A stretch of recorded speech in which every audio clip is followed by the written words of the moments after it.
السلام عليكم ورحمة الله وبركاته. ازيكم يا حبايب قلبي؟ عاملين ايه؟ يا رب تكونوا بخير.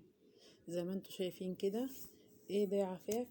انا داخله معاكم النهارده في الفيديو ده. انا ما كنتش هصور والله، بس حبيت اشارككم الفيديو بتاعي ده. انا بجد من عشاق الرنجة، الرنجة والسردين والفسيخ، الموالح كلها. ازاي بتاكليها دي؟ باكلها، انا بحبها، كل الشعب المصري بيحبها طبعا. زي ما انتوا شايفين كده. آه هننضفها بطريقة سهلة وبسيطة للبنوتات اللي لسه يعني ما تعرفش التنظيف بتاعها وكده. انا عملتها بقى رنج هنا عادية. حابة تعمليها سلطة مفيش مشكلة. حابة تعمليها تشويها مفيش مشكلة.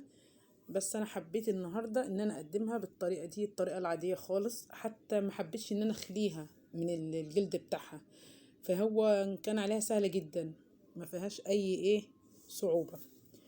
كان طعمها تحفة. زي ما انتم شايفين بقى، ده السردين اللي انا مخليلاه معاكم على القناة من حوالي 10 ايام او اكتر. بس انا طبعا خللته واستنيت لفترة طويلة، حوالي 10 ايام له لما نزلته. تمام كده. شايفين لونه جميل ازاي واحمر، حلو قوي. هنا بقى جبت 3 حبات من البطاطس كده. سلقتهم، مش سلقتهم سلق كامل، هي يا دوب خدت غلوة بس مع معلقتين خل ومعلقة ملح. وحاطة هنا في الطاسة بتاعتي معلقتين من الزيت. صفينا الأول البطاطس، صفينا البطاطس من المية السخنة، صفيناها تماما. تمام، صفيها كويس عشان خاطر المية ما تنطرش في وشك عشان الزيت وكده. حاطة هنا معلقتين زيت في قلب الطاسة بتاعتي، ونزلت بمكعب زبدة، بمكعب من الزبدة. مش حابة الزبدة خلاص ما تحطيش يعني. المهم هننزل بالبطاطس بتاعتنا كده. دي بطاطس متحمرة بس بطريقة يعني بطريقة حلوة. تمام كده، تمام يا حبايبي. هنسيبها بقى تتشوح زي ما انتوا شايفين كده. تشوحها كويس جدا، ما تقعديش تقلبي فيها كل شويه عشان خاطر ما تتكسرش منك يعني. لان انت ما تنسيش ان انت مديها غلوه، اديتيها غلوه بس على النار. وشويه الملح وحبه الخل. دول معانا بقى معلقه من الزعتر. زعتر جربيها، بتبقى جميله جدا. الزعتر ده حلو قوي قوي قوي قوي. المهم هديناها كده معلقه من الزعتر و... ورشه من الملح. رش حاجه بسيطه عشان ما تنسيش ان انت كنت حاطه لها ملح فين، في السليق. هي ما اتسلقتش سلق كامل. تمام كده. نطلعها مع بعض بقى في الطبق. شايفين الزعتر عليها حلوه قوي ازاي؟ بجد كان طعمها تحفه والله. بألف هنا ليكوا يا رب. هنا بقى هنجيب كيس تلاجة. انتوا ما تعرفوش انا كنت بعمل الفيديو ده وانا عامله ازاي اصلا. ريقي كده بيجري يعني. انا يعني موالح، سردين، فسيخ، بسارية، رنجة. انا من عشاقهم صراحة، يعني بحب الاكل اللي زي ده جدا. المهم هنا جبنا بقى رنجة. انا مش هقطع غير 2 بس عشان مش الكل هياكل. بس كده. وهنمسك نبتدي بقى بالراس بتاعت الرنجة. ونمسك كده من عند البطن ونفتح من تحت لفوق، ما تفتحيش من فوق لتحت عشان ما تتريش منك، من تحت لفوق. طبعا الرنجاية تبقى ناشفة معاكي كده وبتلمع زي ما انتوا شايفين. نبتدي بقى نشيل السلسلة بتاعتها، الشوكة اللي هي في النص دي. وفي طبعا البطروخ اللي حابة تنضفه تحطه، اللي مش حابة خلاص. البطروخ بتاعها ناشف كده وكان مقرمش وحلو قوي. ريقي جري تاني والله. انا عارفة ان في ناس كثيرة من حبايبي هيشوفوا الفيديو ده، وهم عارفين قد ايه انا بحب الحاجات الحادقة طبعا.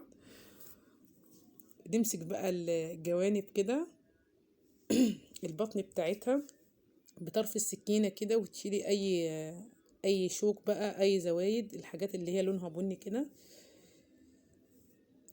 انا صراحة كان عن نفسي كان ودي يعني اخد الاتنين دول كده، اخدهم واقعد على الترابيزة وزي ما هم كده، زي ما هم، ما تضحكوش عليا وما تتريقوش عليا، انا بحب الرنجة كده. انت ممكن حابة تشويها شويها براحتك. انا بحبها بردك سلطة جدا، بحبها سلطة جدا. السلطة بقى بحط لها بصل، واحط لها فلفل، واحط لها طماطمية صغيرة خالص، وبحط لها زبادي وشوية زيت زيتون، بتبقى في حتة تانية خالص، وليمون طبعا، تبقى جميلة جدا بجد والله. هنا بقى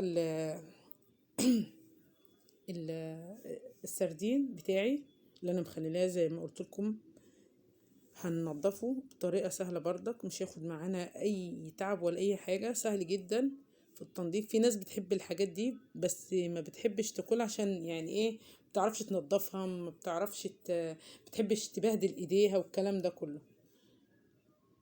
هي سهلة عامة يعني.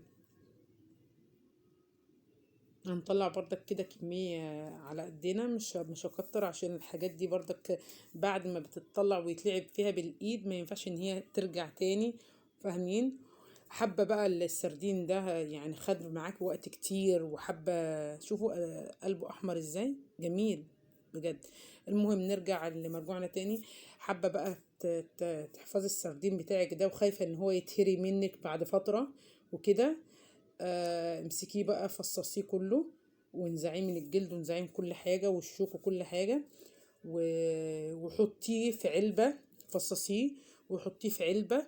وعندك زيت زيتون، زيت نباتي، حطيه في العلبة، وتكون العلبة معقمة ونضيفة جدا، وفصصيه وحطيه في العلبة، وانزلي عليه بربع كوباية من زيت الزيتون، ربع كوباية من الزيت النباتي، ويقعد معاكي من السنة للسنة في التلاجة سواء في الفريزر. حلوة قوي قوي، تطلعي منه وتاكلي زي الفل. وبألف هنا حبايب قلبي. زي ما انتوا شايفين كده انا فصصتهم خلاص. لمي بقى الزفارة بتاعتنا دي، اوعوا تفتكروا انا بعمل على الرخامة، انا بعمل على كيس اهو. تمام كده. غسلت ايدي بقى كده، وجبت البصل بتاعي قشرته. ولو مش ضامنه ان انت هتاكلي البصل ده كله، كميه البصل، ما تشيليش الراس بتاعته، يعني نضفيه بس ما تشيليش الراس بتاعته، عشان لو بقى منك حاجه خساره ما يترميش، لان ده ما بيقعدش. تمام كده. تمام.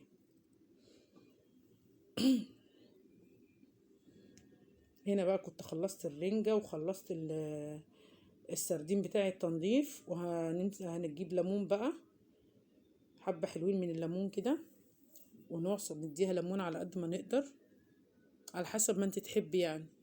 ونعصر بردك على السردين بتاعنا.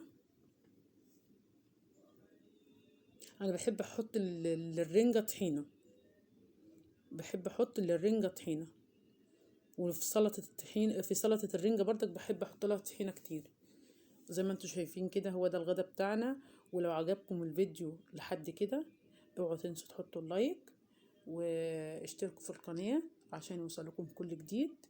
واشوفكم على خير ان شاء الله، فيديو جديد. والسلام عليكم ورحمة الله وبركاته. مع ألف سلامة حبايب قلبي، مع ألف سلامة.